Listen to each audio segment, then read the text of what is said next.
Hello there, I'm Isabelle, and today I'll be recreating the scene from the movie Spirited Away using this Ikea frame and air dry clay. It's a work in progress, so let's get started. To sculpt Shiro, I'll use La Dalle Premier Clay, which is an air dry clay that is very lightweight, so I won't have to worry about it being too heavy to stick to the frame. I'll start by gluing a ball of foil to a mini popsicle stick to make the head armature. I'll cover that in clay. Then I'll add a bit more clay to the head to make it look more like a head. I'll add a nose and blend the clay into the face with a silicone tool. I use a small ball tool to carve a surprised Pikachu mount, and I'll leave the clay to dry so I can sand out the imperfections. I made 2 symmetrical ears that I'll place on each side of the head.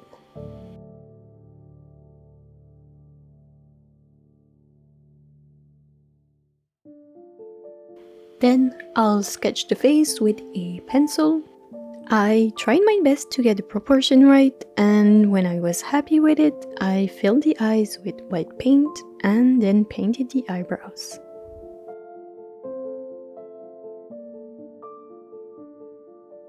I'll add a bit of pink to her cheeks. I switched to a colored pencil to line the eyes because a pencil gives me a lot more control over lines than a brush would.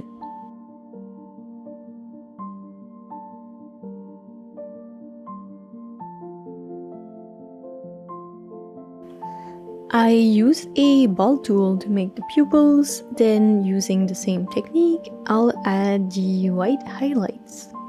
Getting the face right was the hardest part of this build, and even though Shiro is bald at this moment, I think I did pretty good compared to these I found online. Anyways, let's move on to her hair.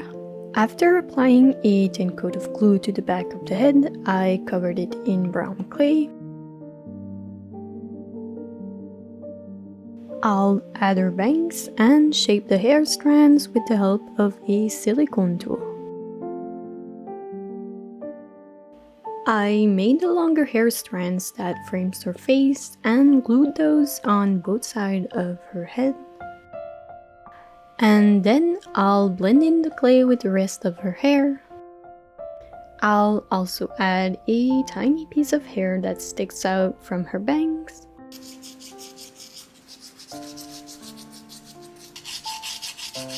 After a bit of sanding, I painted the hair dark brown.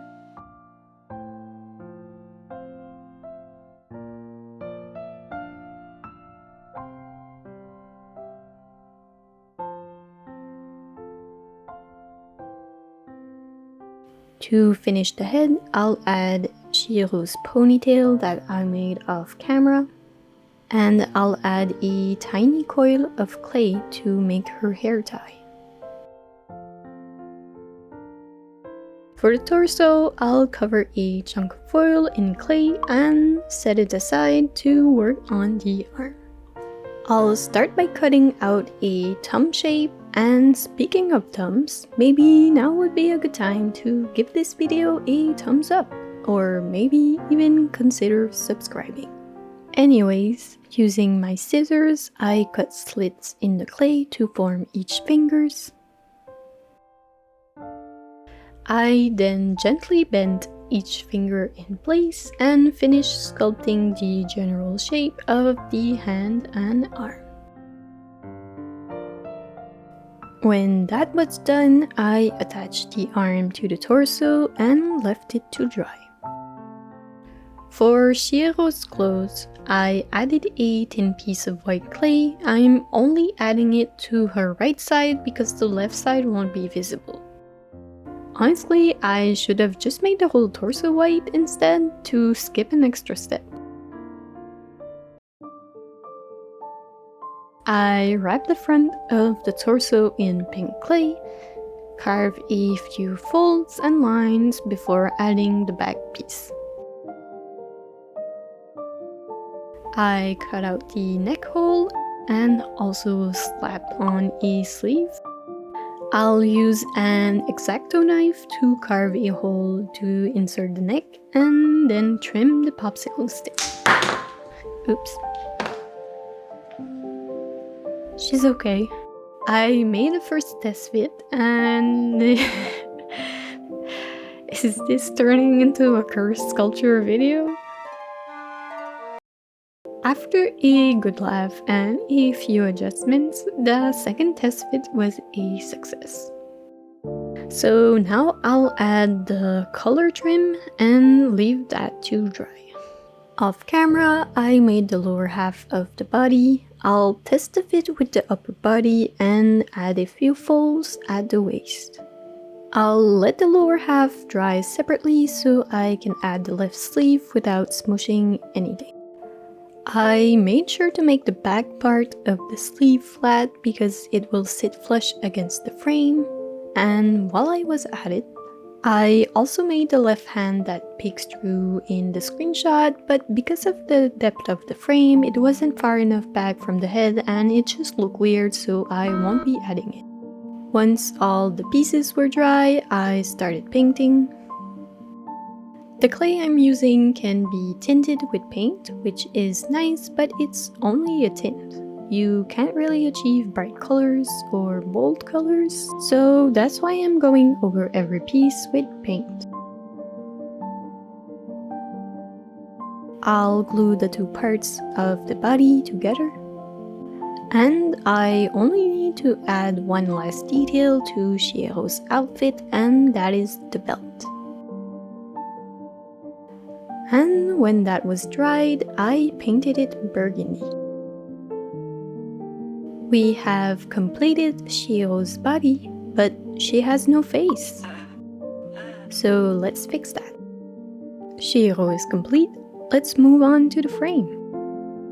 This is a 5x7 Ikea frame. I have two other frames like this one, so feel free to suggest other Ghibli scene that would look cool in a frame.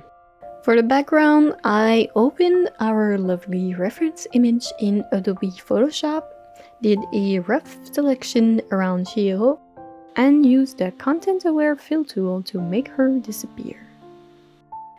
How easy was that? La magie de Photoshop. Wow! I printed the image to the right size and trimmed off the edges. I spread a piece of cardboard with spray adhesive and then gently press the image on top.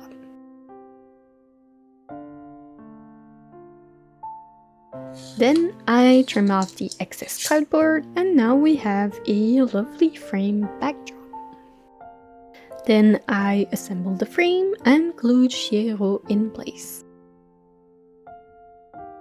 I used my dad's laser engraver to burn small flowers in a sheet of thin cardstock. We made sure not to cut all the way through the paper so I could paint the whole sheet and then trim all the flowers one by one. A few hours later, Sometimes I wonder how I managed to get anything done. As I was saying, I have all my flowers cut out and I can start painting the edge of the petals to make a gradient to match the flowers in the scene. I glued a few flowers together to create clusters and then started gluing everything to the frame. And now I'll let you enjoy this little flower gluing montage.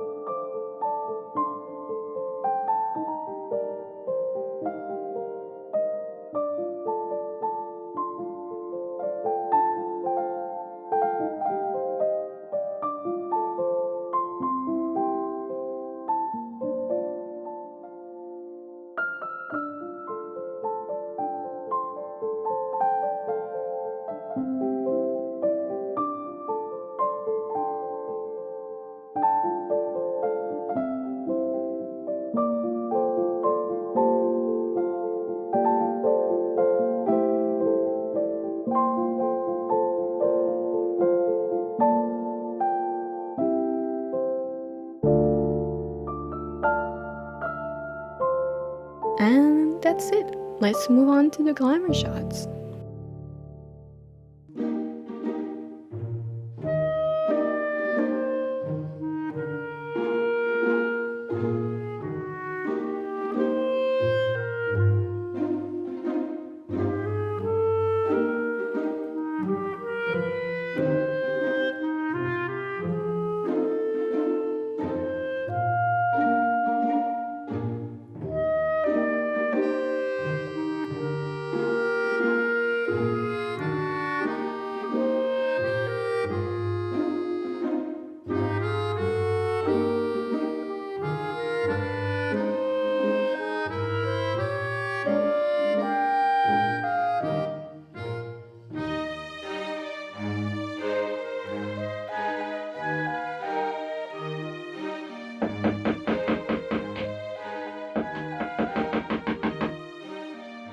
Thanks for watching. I hope you enjoyed this video and I'll see you next time.